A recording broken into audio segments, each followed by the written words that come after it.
नमस्कार, आप देख रहे हैं न्यूज वॉच इंडिया और मैं हूं स्तुति झा।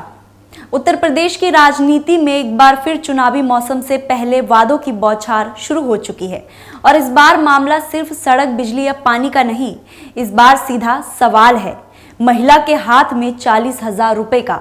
अखिलेश यादव भी बिहार के नक्शे कदम पर चल रहे हैं।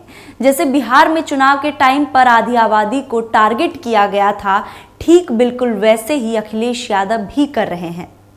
समाजवादी पार्टी के राष्ट्रीय अध्यक्ष अखिलेश यादव ने ऐसा ऐलान किया जिसने पूरे यूपी की सियासत में खलबली मचा दी है। अखिलेश यादव का कहना है कि अगर 2027 के विधानसभा चुनाव में समाजवादी पार्टी सत्ता में आती है तो उत्तर प्रदेश की गरीब महिलाओं को स्त्री सम्मान समृद्धि योजना के तहत हर साल 40,000 रुपए की आर्थिक सहायता दी जाएगी। नाम में सम्मान है, दावे में समृद्धि है और राजनीति में हलचल जबरदस्त है। अब सवाल ये नहीं कि पैसा मिलेगा या नहीं, सवाल ये है कि क्या महिला सशक्तिकरण है या वोट सशक्तिकरण। अखिलेश यादव खुद इस योजना की पूरी थ्योरी समझा रहे हैं। उनका कहना है कि ये कोई हवाई ऐलान नहीं, ये प्रेरित है समाजवादी पेंशन की पुरानी संरचना से और बिहार में चुनाव में अपनाए गए आर्थिक मॉडल से। उनका तर्क साफ है, पहले महिलाओं को 500 रुपए मासिक पेंशन मिली, फिर 2500 रुपए तक की रकम बढ़ी और अगर इस रकम पर ब्याज जोड़ दिया जाए तो सालाना फायदा करीब 40,000 रुपए तक पहुंचता है। यानी गणित पूरा है, मॉडल तैयार है, अब सत्ता की कुर्सी चाहिए।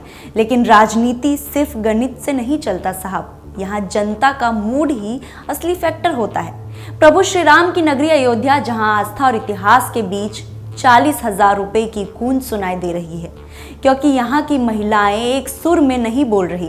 कुछ महिलाएं साफ और बेबाक लहजे में कह रही हैं कि पैसा देकर वोट नहीं खरीदे जा सकते, उन्हें भीख नहीं बल्कि रोजगार चाहिए, अस्पताल और स्कूल चाहिए, क्योंकि पैसा एक साल चलेगा लेकिन विकास पीढ़ियों तक। वहीं दूसरी ओर कई महिलाएं इस योजना का खुलकर समर्थन करती दिखी और उनका कहना है कि अगर कोई उनकी आर्थिक मजबूती की बात कर रहा है तो उसे कैसे गलत कहा जा सकता है। हाथ में पैसा होगा तो आत्मनिर्भरता आएगी, घर चलाना आसान होगा और बच्चों की पढ़ाई को सहारा मिलेगा। और यही अयोध्या ही नहीं बल्कि पूरे उत्तर प्रदेश की राजनीति में महिला वोट बैंक को लेकर एक नई तीखी बहस ने जन्म ले लिया है।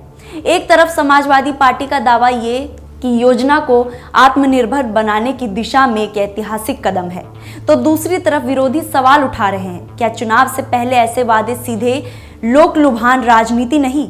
क्या राज्य की आर्थिक स्थिति इतनी मजबूत है कि हर महिला को हर साल 40,000 रुपए दिया जा सके? और सबसे बड़ा सवाल, क्या सिर्फ पैसे के वादे से चुनाव जीता जा सकता है?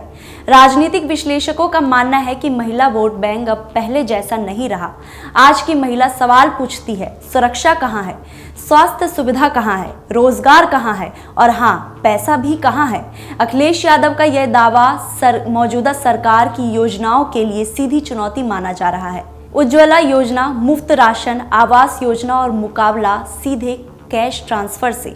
लेकिन यहाँ एक सच्चाई और है, अभी समाजवादी पार्टी सत्ता में नहीं है। ये योजना आज नहीं, कल नहीं, 2027 के बाद लागू करने का वादा है। यानी जनता के सामने सवाल बिल्कुल साफ है, क्या भविष्य के वादों पर भरोसा किया जाए या वर्तमान के कामकाज को देखा जाए। उत्तर प्रदेश की राजनीति में ये ऐलान आने वाले दिनों में हर चुनावी मंच और हर चाय की दुकान पर चर्चा का मुद्दा बनेगा कि महिला वोट बैंक किसके साथ जाएगा।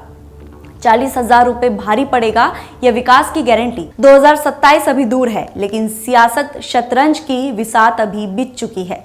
खैर, एक बात तो तय है कि इस बार चुनाव सिर्फ नारों का नहीं, नीयत और नोट दोनों का होगा। अब देखना दिलचस्प होगा कि उत्तर प्रदेश की महिलाएं किस पर भरोसा करती है, वादों पर या विकास पर। न्यूज वॉच इंडिया की इस खबर पर आपकी क्या राय है, हमें कमेंट बॉक्स में जरूर बताएं। वीडियो को लाइक और शेयर जरूर करें, क्योंकि आपका भरोसा ही हमारा हौसला है। धन्यवाद।